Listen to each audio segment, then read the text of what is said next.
ಹಾಗೇನಿಲ್ಲ ಸರ್. ಈಗ ಉಪಾಧ್ಯಕ್ಷ ಬಿಟ್ಟು ಬೇರೆ ಯಾವುದೇ ಕತೆ ಬಂದಿದ್ರು ಮೇ ಬಿ ಮಾಡ್ತಿರ್ಲಿಲ್ಲ ನಾನು.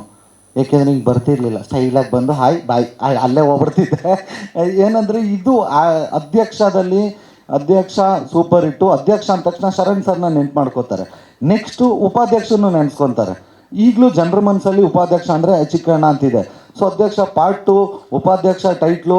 ಈ ಕತೆ ಬಂದಿದ್ದಕ್ಕೆ ನಾನು ಹೀರೋ ಮಾಡಿದೆ, ಇಲ್ಲ ನಿಜ ಮಾಡ್ತಿರ್ಲಿಲ್ಲ. ಸೊ ಹಂಗಾಗಿ ಇದು ಈ ಥರ ಇನ್ನೂ ನೆಕ್ಸ್ಟ್ ಯಾವುದಾದ್ರೂ ಕಾಮಿಡಿ ಚಿತ್ರಗಳು ನನಗೆ ಸೂಟ್ ಆಗೋ ಥರದ್ದು ಬಂದರೆ ಮಾಡ್ತೀನಿ. ಇಲ್ಲ ಅಂದರೆ ಆರಾಮಾಗಿ ಕ್ಯಾರೆಕ್ಟ್ರ್ ಮಾಡಿಕೊಂಡು ಒಂದು 10 ದಿನ ಪ್ರಮೋಷನ್ ಮಾಡಿದ್ರೆ ನಾನು ಒಂದು ದಿನ ಬಂದು ಹೋಗ್ತೀನಿ ಸರ್. ಮೊದಲಿಗೆ ನಿಮ್ಗಳಿಗೆ ನಾನು ಏನು ಹೇಳೋದು ಅಂದರೆ, ನಾವು 3 ವರ್ಷದ ಹಿಂದೆ ಮ್ಯೂಸಿಕ್ ಪೂಜೆ ಮಾಡಿದ್ವಿ. ಅವತ್ತಿಂದ ಪ್ರತಿಯೊಂದು ಹೆಜ್ಜೆಲ್ಲೂ ನಿಮ್ಗಳ ಸಹಕಾರ ತುಂಬ ಚೆನ್ನಾಗಿದೆ. ಇದು ಇಲ್ಲಿ ಕ್ಯಾಮ್ರಾಗಳಿದೆ, ನೀವು ಚೆನ್ನಾಗಿ ಬರೀಲಿ ಅಂತ ದೇವರನ್ನ ಹೇಳ್ತಿಲ್ಲ, ಇದಂತೂ ಸತ್ಯನೇ ಹೇಳ್ತೀನಿ. ಏನಕ್ಕೆ ಅಂದರೆ ಈಗ ಆಚೆ ಕಡೆ ನಾವು ಹೋದಾಗ ಉಪಾಧ್ಯಕ್ಷ ಸಖತ್ತಾಗಿ ಪ್ರಮೋಷನ್ ಆಗ್ತಾಯಿದೆ, ಸಖತ್ತಾಗಿ ಎಲ್ರಿಗೂ ತಲುಪಿದೆ ಅಂತಾರೆ.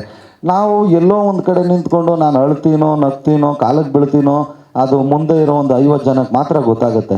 ಬಟ್ ಅದು ಇಡೀ ಕರ್ನಾಟಕಕ್ಕೆ ತಲುಪ್ಸೋಕ್ಕೆ ಮುಖ್ಯವಾಗಿ ನೀವುಗಳು ತುಂಬ ದೊಡ್ಡ ಪಾಲು. ಆಮೇಲೆ ಒಂದು ಸಿನಿಮಾ ಸಕ್ಸಸ್ಗೆ ನಿಮ್ಮ ಪಾಲೂ ಕೂಡ ತುಂಬ ದೊಡ್ಡದಾಗಿರುತ್ತೆ. ಈ ಒಬ್ಬ ಬಡ ಕಲಾವಿದನ ಇಲ್ಲಿ ತನಕ ಕರ್ಕೊಂಬಂದಿದ್ದೀರಾ. ಈಗ ಉಪಾಧ್ಯಕ್ಷ ಅನ್ನೋದು ದಯಮಾಡಿ ಇಲ್ಲಿ ತನಕ ನಿಮ್ಮ ಸಹಕಾರ ಚೆನ್ನಾಗಿದೆ, ಇನ್ನು ಮುಂದಕ್ಕೂ ಇರಲಿ, ಈ ಚಿತ್ರಕ್ಕೆ ಸ್ವಲ್ಪ ಜಾಸ್ತಿ ಇರಲಿ ಅಂತ ಕೇಳ್ತಾ ಥ್ಯಾಂಕ್ ಯು ಸೋ ಮಚ್. ಎಲ್ಲರೂ ಬಂದಿದ್ದಕ್ಕೆ ಥ್ಯಾಂಕ್ ಯು. ಇಲ್ಲ, ರಶ್ಮಿಕಾ ಮಂದಣ್ಣವ್ರ ಜೊತೆ ನಾನು ಅಂಜನಿ ಪುತ್ರ ಅಂತ ಒಂದು ಪಿಕ್ಚರ್ ಮಾಡಿದ್ದೀನಿ, ಪೊಗರು ಅಂತ ಒಂದು ಪಿಕ್ಚರ್ ಮಾಡಿದ್ದೀನಿ. ಅವರು ನನ್ನ ಜೊತೆನೇ ಕನ್ನಡ ಬಿಟ್ಟು ಬೇರೆ ಮಾತಾಡಲೇಬೇಕು, ಯಾಕಂದರೆ ಅವ್ರಿಗೆ ಆಪ್ಷನ್ ಇಲ್ಲ. ಯಾಕಂದ್ರೆ ನನಗೆ ಕನ್ನಡ ಬಿಟ್ಟು ಬೇರೆ ಭಾಷೆ ಬರಲ್ಲ. ಸೊ ಹಂಗಾಗಿ ನನ್ನ ಜೊತೆ ಕನ್ನಡದಲ್ಲೇ ಮಾತಾಡ್ತಿದ್ರು, ನಾನು ಕನ್ನಡದಲ್ಲೇ ಕೇಳಿದ್ದು.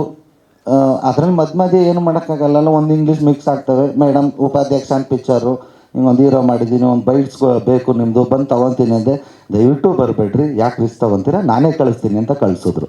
ಅಲ್ಲ, ಅವ್ರು ಬರೆದಿದ್ರು ನನ್ನ ಜೊತೆ ಕನ್ನಡದಲ್ಲೇ ಮಾತಾಡಬೇಕು, ಯಾಕಂದ್ರೆ ನನಗೆ ಬೇರೆ ಭಾಷೆ ಬರಲ್ಲ.